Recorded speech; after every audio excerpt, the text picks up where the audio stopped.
भारत देश में युवाओं के हार्ट अटैक के मामले बढ़ते जा रहे हैं, जिसकी वजह खराब डाइट और बिगड़े लाइफस्टाइल बताई जा रही है। कुछ ने इसकी वजह नशा भी बताई, मगर हार्ट अटैक की ये परेशानी उन युवाओं को भी हो रही है जिन्हें न तो ब्लड प्रेशर है, न ही डायबिटीज़ और न ही कोलेस्ट्रॉल की परेशानी। फिर भी उन्हें हार्ट अटैक क्यों हो रहा है? लोकल 18 के जरिए हम आपको बताते हैं कि बदलते लाइफस्टाइल के कारण युवाओं में हार्ट अटैक की समस्या लगातार बढ़ती जा रही है। इन्हीं समस्याओं पर बात की गई डॉक्टर भरत राम। युवाओं में हृदयघात की समस्या अधिक देख रहे हैं।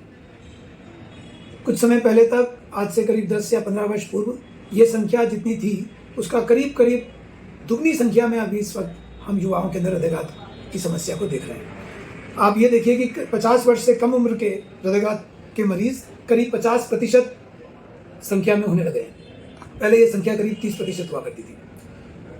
और ये जो युवा हैं, ये कई बार इस तरह के भी युवा होते हैं जिसमें हमको कारण का पता नहीं पड़ रहा है कि किस कारण से हृदयघात हुआ है।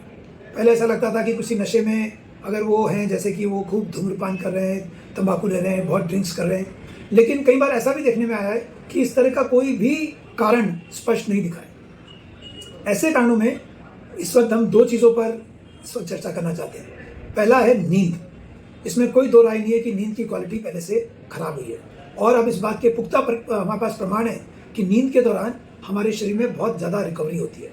बहुत सारी चीज़ें हमारे शरीर के अंदर टूट फूट कर जो कोशिकाएं हैं वो खराब होती रहती हैं, जिसका कि नींद में काफ़ी सुधार होता है। और अच्छी नींद का न होना हृदय से संबंधित गंभीर बीमारियों को जन्म देता है। इस बात पे बहुत एक्सपेरिमेंट्स दुनिया भर में हो चुके हैं। और दूसरा एक बहुत प्रमुख कारण जो आजकल दिखाई दे रहा है वो है वायु प्रदूषण। हाँ दोस्तों, वायु प्रदूषण भी एक गंभीर स्थिति लेते जा रहा है। अधिकतर शहरों में वायु प्रदूषण का स्तर बहुत खराब है।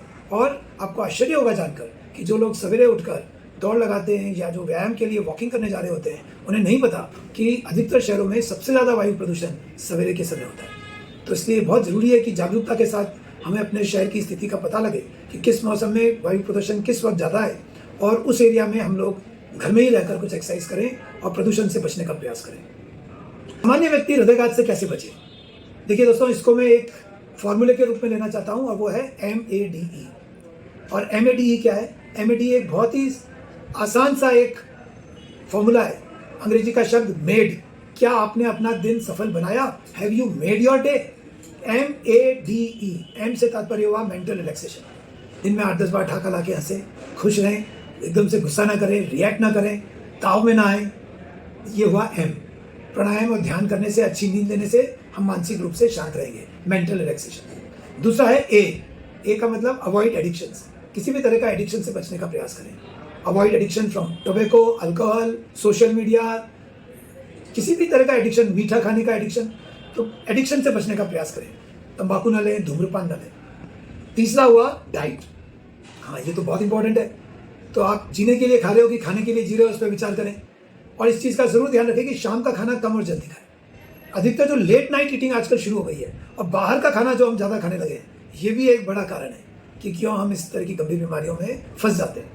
तो खाने का सामान खेत से मंगाएं, किचन में उसे पचाने योग्य बनाएं। फैक्ट्री का सामान घर ना आए, और घर का बना हुआ चाव से खाएं।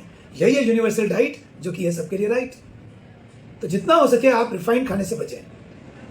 फैक्ट्री से सामान ना मंगाएं, घर पे बनाएं जो भी बनाना है। सेव, नमकीन, ब्रेड, बिस्किट, ये सब बाहर से खरीद के हम लोग घर में रख लेते हैं, और घर में बैठ के खाते हैं और सोच रहे हैं घर का ही बना हुआ खा रहे हैं। नहीं नहीं नहीं, ये घर का नहीं है, ये बाहर का है। तो ये कुछ ऐसे चीज़ें हैं, mental relaxation, avoid addiction, diet, और अंत में एक्सरसाइज।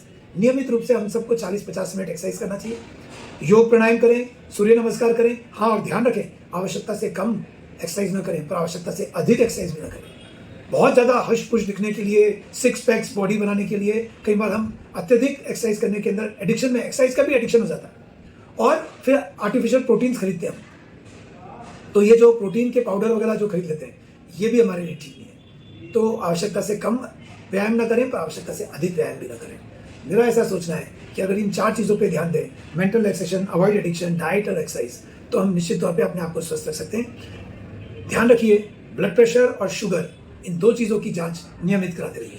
बहुत सारे रोग हम इन 2 चीज़ों की जांच करके बचा सकते हैं। आप अपने मम्मी पापा को भी कहें कि क्या आपने अपना बीपी और शुगर पिछले 6 महीने में जांच कराई है? जिन लोगों को ये बीमारी है वो हर हफ्ते जांच कराएं, और जिन्हें नहीं है वो हर 3 से 6 महीने में अपना बीपी और शुगर की जांच कराएं। आप सबको बहुत शुभकामनाएं। नमस्कार।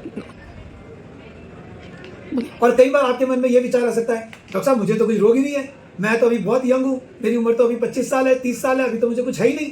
तो याद रखिए दोस्तों, जिनको भी हृदयघात हुआ है 1 घंटे पहले तक वो बिल्कुल ठीक थे। हृदयघात कोई नोटिस देके नहीं आता है। 1 क्षण पहले तक भी वो ठीक थे, तब एकाएक हृदयघात होता है। और आधे से अधिक हृदयघात के मरीज अस्पताल ही नहीं पहुंच पाते। तो इसलिए बेहतर यह है कि हम अपनी सुविधा से अपनी जांच करा लें। कोई बड़ी जांच करने की बात नहीं है, सिर्फ बीपी शुगर की बात हो रही है, इतनी जांच तो कराएं और फिर अपने डॉक्टर की सलाह से और कुछ जांच करने की जरूरत है तो वो कराएं। और एक चीज़ का ध्यान रखिए कि आज की तारीख में हृदयघात होने की कोई आयु की सीमा नहीं है। किसी ज़माने में ये 60-70 वर्ष से अधिक लोगों को ही कहा जाता था, और अब हम कहते हैं कि 20 साल 25 साल के बाद में किसी भी व्यक्ति को हृदयघात ना हो, उसके लिए पहले से तैयारी करके ध्यान रखना चाहिए। खास तौर पर अगर आपके घर में किसी और सदस्य को हार्ट की प्रॉब्लम हुई है तो आप अपना पूरा ध्यान रखें कि आप शुरू से इस आने वाले प्रश्न पत्र का तैयारी करके रखें। कोई भी अच्छा जो विद्यार्थी है, अगर उसको प्रश्न पत्र पहले ही पता पड़ जाए तो उसका वो पहले से पूरा तैयारी करके रखता है। यकीनन आप भी एक अच्छे विद्यार्थी हैं। तो अगर आपके माता पिता को किसी इस तरह की बीमारी हो चुकी है तो आपको पता है कि ये प्रश्न पत्र आपके जीवन में आने वाला है, तो क्यों ना उसकी पहले से तैयारी करके आप जागरूक हो जाएं। आपको बहुत शुभकामनाएं।